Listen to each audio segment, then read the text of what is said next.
I will not make any further statements about it. The truth has not changed. I don't know the specifics of the story that came out today, but I've already addressed it. I've already commented on it, and I'll say nothing further about it. So I hope that you guys can respect that, as I said in spring training. Thanks. Other than that, glad we won. Happy to answer questions about the game or anything else. Was this on your mind in the game? And welcome back to the Steve Malzberg Show. And Ryan Braun of the Milwaukee Brewers, along with Alex Rodriguez, two of the biggest names involved in the latest baseball steroid scandal. Joining us to talk about what's going on is Jaffe, writer for Sports Illustrated, SI.com, and Baseball Prospectus. Jay, how are you, sir? I'm good. How you doing? I'm all right. So Major League Baseball looking to suspend about 20 players in connection to a name that we've heard before, Tony Bosch and his biogenesis establishment, which is no more, that was located down in Florida. There were all kinds of rumors, and A-Rod was involved. He's denied involvement, and now apparently, after denying it that he was involved, Bosch, denying he had any knowledge of anything. Now he's apparently getting money from Major League Baseball, and he's kind of turned state's witness. Yeah, that seems to be the case, and Major League Baseball obviously thinks this is a game changer in giving them the evidence they need to move forward with attempts to suspend Braun and Rodriguez and some 20 players here. It's questionable as to whether they actually do have enough, though. The standards for what they need when it comes to so-called non-analytic positive are fairly high. There's no drug test that they've got that they could say, hey, look, he failed the urine test. We get to kick in this 50-game suspension. It's a lot more complicated than that. Right. So what is it all about? And we have a lot of non-sports fans listening. I mean, basically, the accusations are that this is an anti-aging clinic, and these players either directly or indirectly dealt with him and got some kind of banned substance, growth hormones, steroids, whatever you want to call them, from that clinic, and that's what this is all about? Well, yeah, that's the thrust of it. That they've obtained substances that violate the league's drug policy, and thus making those players subject to suspension.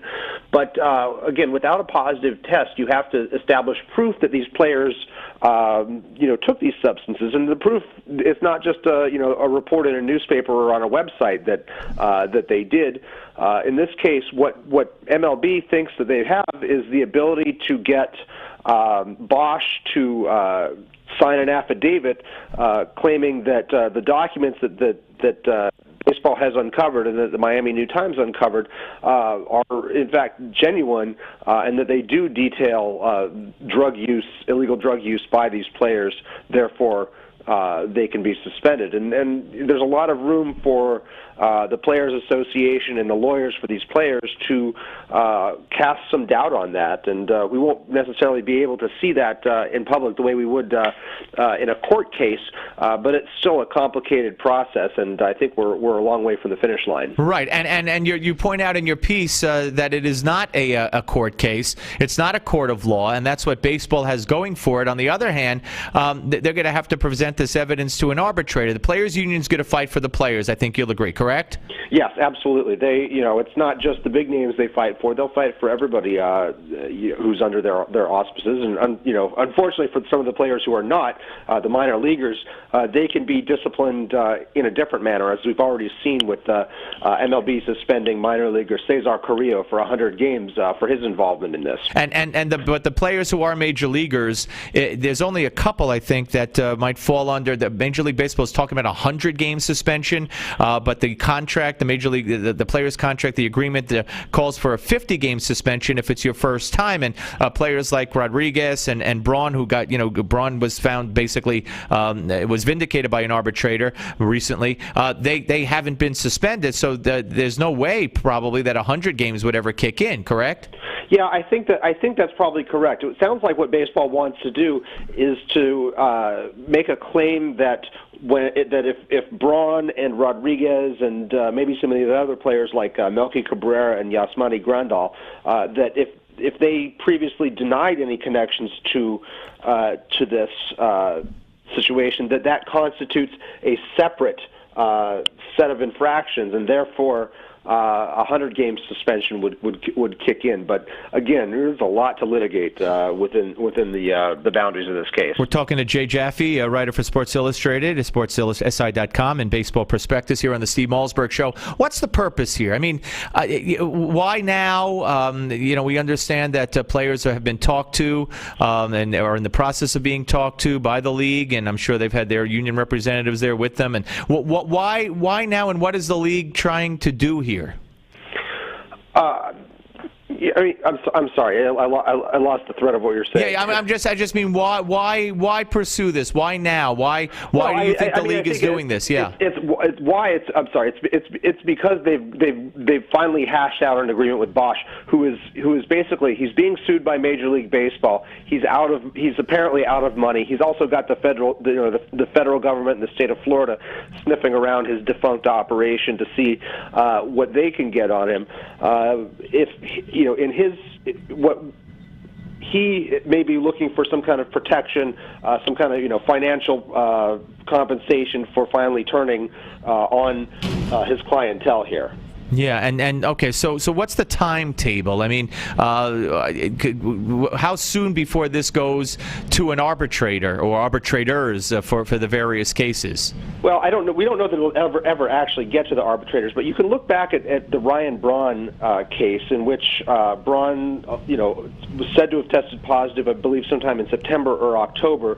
The suspension wasn't even announced until December, and it took until February for the arbitrator to overturn the case. That's 3 months, and that's without any kind of law enforcement situation having an effect on the case. At the outer end, you've got law enforcement-based cases against guys like Barry Bonds and Roger Clemens that dragged on for years and years and years. And this isn't analogous to that. Major League Baseball's drug policy didn't actually apply to either of those cases because the infractions were from before testing was in place. Right. But again, it just goes to show you this is going to carry on for a long time. I think potentially. I don't even know if we can get suspensions this season at the rate. Right. So baseball would say we're suspending X, Y, and Z, and then these players say no, we're appealing because they all have a right to appeal. Correct? Absolutely. Yeah. Absolutely. Yeah. So I mean, here we are in June. It's highly unlikely that the cases would even be heard this season. Correct? Well, I think they'll be heard this season, but I think it's going to take a while to hash out what's in play here and what could be established. And I think there's no shortage of angles from which the union can attack MLB's attempts here. Now, one other question, a little off the beaten path. There's all kinds of talk about, bets going on. Will A-Rod ever play again? Will he ever wear a Yankee uniform again? Can they void his contract? I think most legal people are saying there's no way, even if he's guilty of this, can they void his contract. The only hope they have is that he's physically unable to play based on his injury, and insurance kicks in and takes over and pays, most of what they have left on his contract. Am I reading the situation correctly? Yeah, and it sounds very unlikely that he's physically unable to play. He's been going through his rehab process in Tampa under the eyes of the Yankees, and has apparently been coming along fairly well in his recovery from hip surgery, so I think you're going to have a hard time demonstrating that he's physically unable to play, and any zeal that somebody may have to pretend that he's never going to play again is probably just a fantasy on their part rather than an understanding of the reality here. A fantasy for fantasy baseball. All right, Jay, thank you very much, sir. I know it's a busy day for you. Appreciate your time. Sure thing. Thanks a lot. Thank you. That's Jay Jaffe, writer for Sports Illustrated, SI.com, and Baseball